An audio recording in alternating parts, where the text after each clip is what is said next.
Hello बच्चों, आज मैं आपको बताती हूँ बीएससी फोर्थ सेमेस्टर केमिस्ट्री का यूनिट फर्स्ट, जिसका नाम है एटॉमिक स्ट्रक्चर।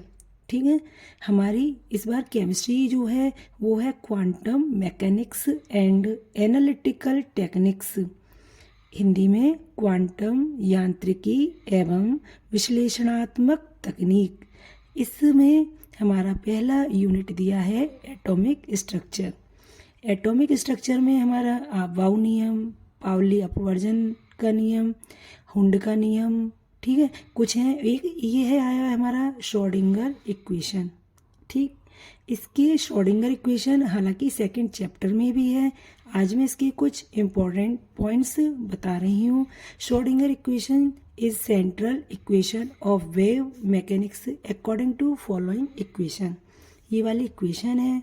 ठीक, इसमें कुछ इम्पोर्टेंट पॉइंट्स ये हैं बच्चों कि ये वाला main radial part contain only R depends on quantum number n and l। Quantum number n मुख्य क्वांटम संख्या और l एजीमुथल क्वांटम नंबर। दूसरा पॉइंट है इसका एक angular part contain theta and phi depends on quantum number l and m। ठीक, इसका एक हमारे पास ऑब्जेक्टिव देखो ये है कि एक ऑब्जेक्टिव है कि तरंग फलन, त्रिज्या तरंग फलन क्वांटम संख्या पर निर्भर करता है। m, t, ms, mt, l, mt तथा n, n तथा l। तो देखो इसका भी मैंने बताया, radial part contain only r depends on quantum number and तथा l। तो इसका आंसर हमारा हो जाएगा एंड तथा एंड वाला। ठीक है, इसी प्रकार एक ऑब्जेक्टिव बन सकता है कि angular part contain depends on quantum number l and m। ठीक है, ये इम्पोर्टेंट है। अब इसके बाद एक ऑब्जेक्टिव और है ये वाला कि निम्न में कौन सा 2s ऑर्बिटल के लिए सही त्रिज्या प्रायिकता वितरण वक्र है। तो इसके लिए ये हमें ग्राफ दे रखी है। ठीक है, ये हमारा ग्राफ एक ये है, एक ये है, एक ये है। ठीक, इसके बारे में हमें आंसर वैसे पता है, इसमें दे रखा है उत्तर आ है। आ मतलब ए है, क्यों है इसका रीज़न पता होना चाहिए। मतलब आंसर मतलब 2s की जगह अगर हमें 2p दे दे तो क्या आएगा इसका आंसर। तो इसके लिए हमारे जो खींची जाती हैं ये वाला इलेक्ट्रॉन की प्रायिकता फलन, ठीक, और नाभिक से इलेक्ट्रॉन की दूरी के बीच खींचा जाता है।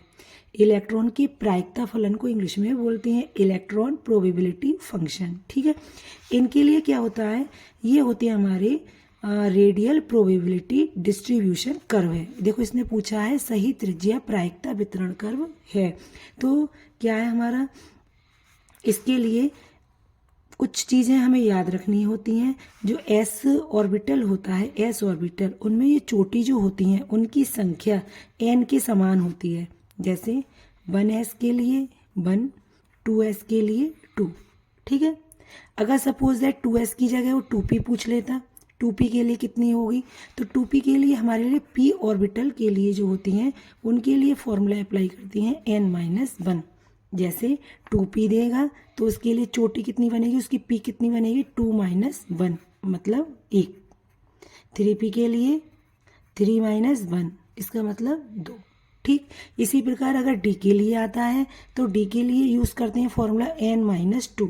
सपोज दैट 3d की बात करता है वो, तो 3d के लिए क्या होगा हमारा 3-2 बराबर 1 पीक बनेगी। अब इसके लिए देखो इसने कहा है 2s ऑर्बिटल के लिए सही त्रिज्या प्रायिकता वितरण वक्र है। तो 2s, ठीक, s के लिए है, s के लिए n के बराबर होता है, कितना है मान n 2, तो दो क्या है यहाँ पर, ये n क्या है मुख्य क्वांटम संख्या, प्रिंसिपल क्वांटम नंबर, तो 2 है तो इसमें p की भी कितनी होंगी 2। देखो एक p की है, एक ये, इसमें कितनी है 2, इसमें कितनी है 1 2 3, इसमें कितनी है 1 2 3 4, इसमें कितनी है 1। तो इसका आंसर कौन सा हो जाएगा हमारा ये वाला, ठीक हो जाएगा। किसके लिए पूछा है उसने 2s के लिए, और इसमें आंसर दिया भी कौन सा है ए। ठीक है, इसके बाद एक क्वेश्चन और आता है हमारा क्वांटम संख्या पर कि उपकोष जिसका अस्तित्व नहीं है उसकी क्वांटम संख्या होगी n बराबर 2, l बराबर 0, n बराबर 2, l बराबर 1, n बराबर 2, l बराबर 2, ठीक, n बराबर 3 और l बराबर 0। तो इसके लिए क्या देखते हैं, देखो इसमें n बराबर 2 का मतलब हो गया 2, l बराबर 0, 0 किसके लिए होता है, l का मान s के लिए, n बराबर 2, 2 आ गया, l का मान 2 किसके लिए होता है, एक याद रखना है हमें, s p d f, l का मान s के लिए 0, p के लिए 1, d के लिए 2, f के लिए 3। तो बताओ यहाँ पर l का मान कितना है 2, तो किसके लिए यूज होगा, d के लिए, ठीक। अब इसमें कितना है, n बराबर 2, तो 2 आ गया, और l का मान कितना है 1, 1 किसके लिए होगा, p के लिए 2p। यह कितना है, n बराबर 3, l बराबर 0 कितना होगा, s के लिए, क्योंकि s का मान कितना है 0। तो बच्चों देखो इसमें एक तो 2s तो होता है, हमारा अस्तित्व नहीं है, तो देखो 2s तो होता है हमारा, ये वाला क्या हो जाएगा हमारा 2p होता है, 2 l बराबर 1 है, 2p के लिए होता है, ये वाला किसके लिए होगा हमारा 3s के लिए, लेकिन 3d हमारा होता है, 2d हमारा अस्तित्व में नहीं है, तो इसका आंसर कौन सा हो जाएगा हमारा, ये वाला, ठीक।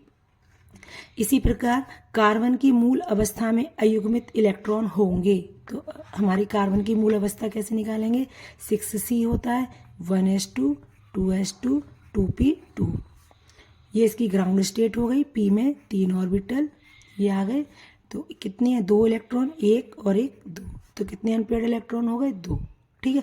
उसने कहा मूल अवस्था में, एक्साइटेड स्टेट में होता तो ये 2s वाला होता, इसमें कितने इलेक्ट्रॉन है 2, तो वो यहाँ होता, एक्साइटेड स्टेट में ये वाला इलेक्ट्रॉन कूद कर यहाँ चला जाता, तो एक्साइटेड स्टेट में कितने हो जाते 4, एक ये हो जाता, एक ये, एक ये, एक ये।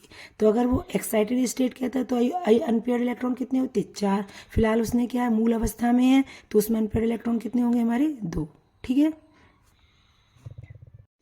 अब हमारी नेक्स्ट ऑब्जेक्टिव जैसे 115, 116, 117, 115 आधारभूत अवस्था ग्राउंड स्टेट का है, इलेक्ट्रॉनिक विन्यास एएस परमाणु की संयोजकता कक्ष का आधारभूत अवस्था में इलेक्ट्रॉनिक विन्यास व्यक्त कर सकते हैं, ठीक है।